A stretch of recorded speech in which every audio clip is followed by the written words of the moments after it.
ମୁଁ ଜଣେ ଶ୍ରୋତା ନୁହେଁ, ମୁଁ କଥାର ସ୍ୱର।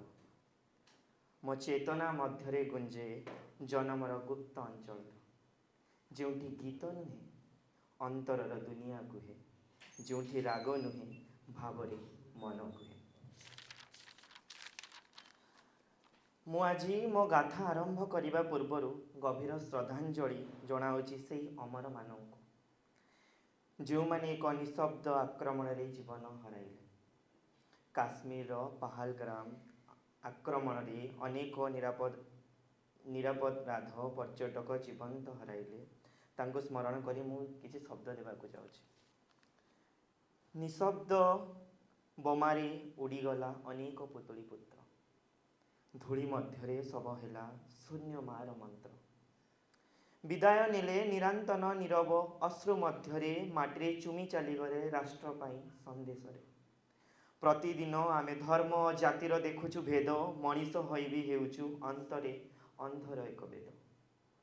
ଯେଉଁଠି ସେ ଥିଲେ ଶାନ୍ତି ଥିଲା ଶବ୍ଦହୀନ ଅର୍ଥରେ। ମୁଁ ପଚାରେ ମାନବ ରୂପେ କେଉଁଠି ଅଛି ଆଜି ମାନବତାର ନାୟକ?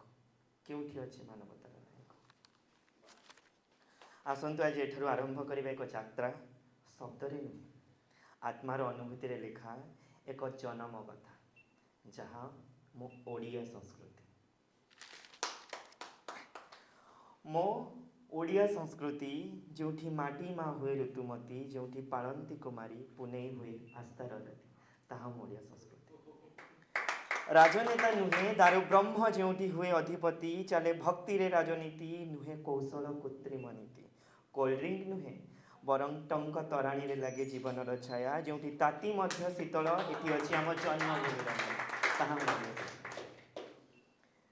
ଯେଉଁଠି ଚନ୍ଦନ ଲାଗି ଗାଲେ ଅନ୍ତକରଣ ଶୀତଳ, ଯେଉଁଠି ଦୀପ ବୁଝିଲେ ବି ଆଶା ଜଳିଯାଏ ଜ୍ୱଳନ୍ତ, ଯେଉଁଠି ଧାନ ଚାଷରେ ମିଳେ ସୁଗନ୍ଧ ସ୍ୱାଭିମାନ, ଯେଉଁଠି ମାଟିର ଗନ୍ଧ ହୁଏ ନିଜେ ନିଜେ ଏକ ଚିହ୍ନ, ତାହା ମୋ ଓଡ଼ିଆ ସଂସ୍କୃତି।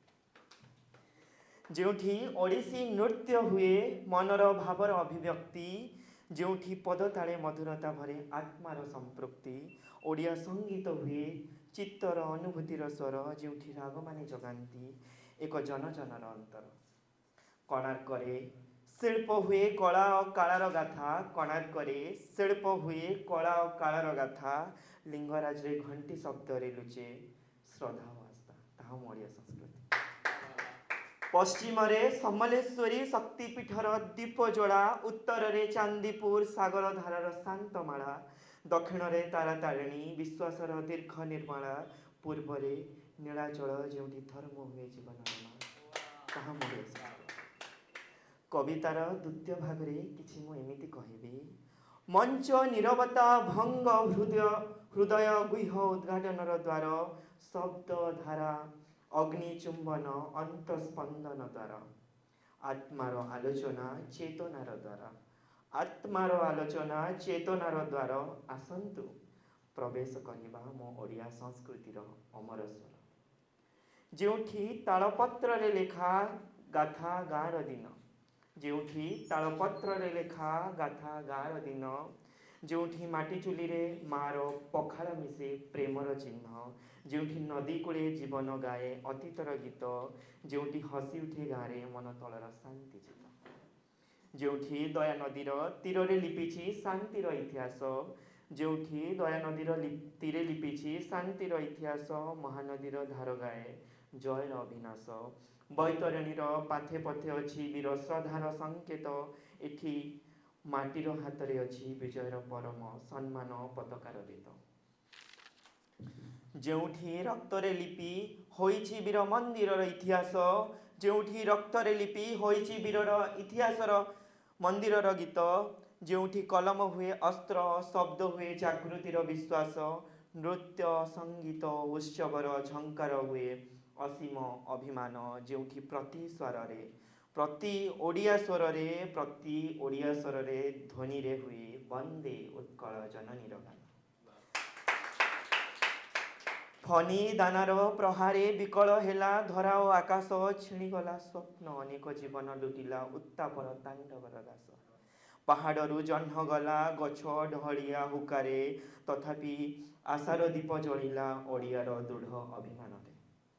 ଜଳ ଭିତରେ ଲୁଚିଥିଲା ଜୀବନର ଅନେକ କାହାଣୀ, ସେଥିରୁ ଉଠିଲା ଆତ୍ମା ଅଗ୍ନି ପରୀକ୍ଷାରେ ଜଳି ହେଲା ମଣି। ବିପଦ ଆସି ଲୁଟି ନେଲା ଅନେକ ପ୍ରେମ ହସଭରା ଦିନ, ବିପଦ ଆସି ଲୁଟି ନେଲା ଅନେକ ପ୍ରେମ ହସଭରା ଦିନ, ତଥାପି ଅମର ରହିଗଲା ଜାଣିଛନ୍ତି କ'ଣ? ତଥାପି ଅମର ରହିଗଲା ମୋ ସାହିତ୍ୟ, ମୋ ସଂସ୍କୃତିର ଗର୍ବ, ଶକ୍ତିର ଚିହ୍ନ। ଯେଉଁଠାରେ ମାର ଆଶୀର୍ବାଦ ହେଉଛି ଗୋଟିଏ ଦେବୀର ପୂଜା, ଯେଉଁଠି ମାର ଆଶୀର୍ବାଦ ହେଉଛି ଗୋଟିଏ ଦେବୀର ପୂଜା, ଯେଉଁଠାରେ ଜୀବନ ହସି ଗାଏ ଚାଷୀର କଞ୍ଚା ଗୀତର ସୂତା, ଅସାର ଝୋଟି ମାନେ ଅଟୁଟ ଆଶାରେ ଲେପେ ଘରର ଭିତ୍ତି, ସମ୍ବଲପୁରୀ ପାଟଶାଢ଼ୀ ଲୁଚାଇ ରଖିଥାଏ ମାର ନିର୍ବାଚିତ ସ୍ମୃତି।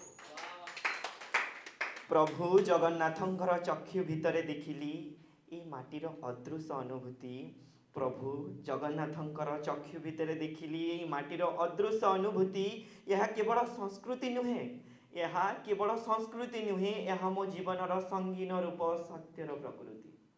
ଯେଉଁଠି ଗୋବର ଲେପା ମାଟି ଘର ହୁଏ ଏକ ଅନୁଷ୍ଠାନର ପବିତ୍ରତା, ଏକ ଅନୁଷ୍ଠାନର ପବିତ୍ରତା, ସେଠି ମୁଁ ଶବ୍ଦ ନୁହେଁ, ସେଠି ମୁଁ ଶବ୍ଦ ନୁହେଁ, ମୁଁ କ'ଣ ଜାଣିଛନ୍ତି? ମୁଁ ହୁଏ ମୋ ଗାଁର ଅଲିଖିତ କବିତା, ମୁଁ ମୋର ଗାଁର ଅଲିଖିତ କବିତା। କହି କହି ତ ଶେଷ କଲି, ତଥାପି ଅପରିମିତ ରହିଗଲା ମୋ ଓଡ଼ିଆ ସଂସ୍କୃତି। ଶେଷରେ ମୁଁ ଏତିକି କହିବି, ଶବ୍ଦ ଶବ୍ଦରେ ଖୋଜିଲି ଆତ୍ମାର ଅଭିବ୍ୟକ୍ତି, ଶବ୍ଦ ଶବ୍ଦରେ ଖୋଜିଲି ଆତ୍ମାର ଅଭିବ୍ୟକ୍ତି। ଏହି ପଥରେ ଅନୁଭବ କଲି ଏକ ଅମୃତ ଅମର ସଂସ୍କୃତି।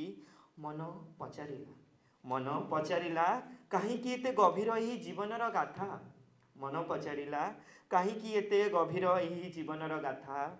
ଉତ୍ତରରେ ମୁଁ ସରଳ ଭାବରେ କହିଲି, ଓଡ଼ିଆ ସଂସ୍କୃତିରେ ଅଛି ଆତ୍ମାର ଏକ ଜୀବନ ପଥା, ଆତ୍ମାର ଏକ ଜୀବନ। ବନ୍ଦେ ଉତ୍କଳ ଜନନୀ।